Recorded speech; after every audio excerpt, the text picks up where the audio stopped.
Hello everyone, मैं प्रतिभा एक बार फिर से आपका स्वागत करती हूँ अपने ही परिवार एम सिलेक्शन में। और आज हम लोग बात कर रहे हैं रिसर्च एप्टीट्यूड पेपर 1 के सेट नंबर 5 पे, जो हम सेट नंबर 5 PYQ कराएंगे। ठीक है, तो चलिए आप लोग तैयारी अपनी जोरों शोरों से शुरू कर दीजिए। ठीक है, और वीडियो लास्ट तक जरूर देखा करिए, क्योंकि लास्ट में क्या है कि मैं कुछ ना कुछ ट्रिक आप लोगों को बताती रहती हूँ। देखिए अभी जो है मैं यहाँ पर आप लोगों को PYQ करा रही हूँ। क्यों? क्योंकि आपका दिसंबर में एग्जाम है, तो जो दिसंबर वाले बच्चे हैं उनको टारगेट करते हुए उनके लिए ये हेल्प हो जाएगी। इसमें हम आपको कंटेंट भी, जैसे अभी आपने देखा होगा मैंने टीचिंग एप्टीट्यूड पढ़ा दिया है, कम्युनिकेशन पढ़ा दिया है, ICT के कोई एक दो टॉपिक रह गए हैं जो अभी कवर नहीं हो पाए हैं, तो वो मैंने ऑलमोस्ट कवर कर दिए हैं, है ना।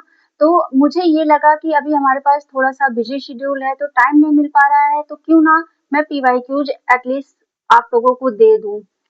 तो मैंने इसीलिए PYQs पहले मैं करा दे रही हूँ, ताकि जो दिसंबर वाले बच्चे हैं उन्हें ये हेल्प मिल सके और वो ज्यादा से ज्यादा प्रैक्टिस कर सके इस टाइम पे। तो आप लोग अपनी प्रैक्टिस को जारी रखते हुए चैनल को सब्सक्राइब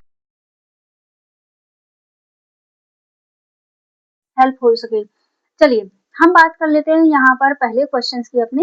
1 मिनट, हाँ, है ना। चलिए बात कर लेते हैं बिना टाइम वेस्ट किए हुए। आप देख रहे होंगे कि जो मैं वीडियोज आपको दे रही हूँ वो 5 मिनट 7 मिनट ऐसे। क्यों? क्योंकि हमें ना फर्जी की लोगों की तरह ना बातें करनी है, और ना ही मुझे यहाँ पर कोई आप लोगों को मतलब कहते हैं ना कि घुमा फिरा के वीडियोज लॉन्ग में ले जाना, ये सब मेरे साथ नहीं हो पाता।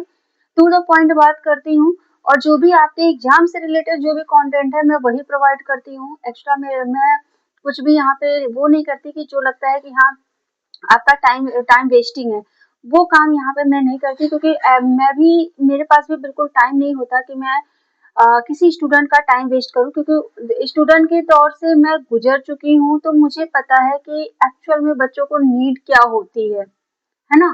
तो बिना टाइम वेस्ट किए हुए चलिए वीडियो लास्ट तक जरूर देखिएगा, कुछ ना कुछ लास्ट में ट्रिक बताती रहती हूँ। चलिए बात कर लेते हैं यहाँ पे, मात्रात्मक अनुसंधान मुख्य रूप से किस पर केंद्रित होता है ना। ये आपका क्वेश्चन रिपीटेड है, तो चलिए यहाँ पर बात कर लेते हैं। Quantitative research primary force on, है ना। तो यहाँ पर जो है कि आपका क्या है, अनुसंधान किस पर क्या है, केंद्रित है मुख्य रूप से, है ना।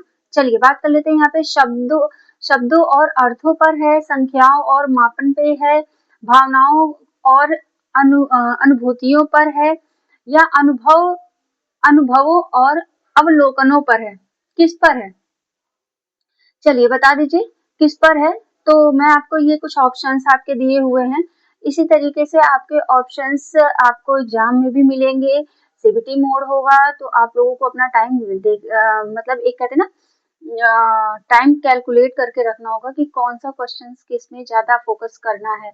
मैं बार बार आप लोगों को कह रही हूँ, ये थ्योरिकल पार्ट है, इस पे जितना प्रैक्टिस कर लेंगे, जितना आपका कॉन्सेप्ट क्लियर होगा, ये इजीली हो जाएगा। अगर पेपर 1 की बात करते हैं तो पेपर 1 में जो 3 यूनिट है जो आपका टाइम टेकिंग होती है, जो आपका टाइम लेती हैं, जैसे आपका हो गया मैथमेटिकल रीजनिंग। हाँ, लेकिन मैथमेटिकल रीजनिंग ये आपके ऐसे कुछ यूनिट है जो आपके मार्क्स तो पक्के हो जाते हैं अगर आपने उसे अच्छे से कैलकुलेट कर लिया। जैसे मैथमेटिकल रीजनिंग हो गया, फिर आपका DI हो गया, डाटा इंटरप्रिटेशन हो गया, फिर आपका लॉजिकल रीजनिंग। ये 3 सब यूनिट ऐसे हैं जो आपके मार्क्स को और गेन करने में हेल्प करते हैं, बिकॉज कि आप उसे किस तरीके से आप उसे कवर करते हैं और आपकी कितनी प्रैक्टिस है। ठीक है, चलिए बात कर लेते हैं यहाँ पर। ये आपका जो है ऑप्शन क्या हो जाएगा? ऑप्शन आपका हो जाएगा बी। क्या हो जाएगा? बी इसका सही आंसर है। ठीक है, 1 मिनट में यहाँ पे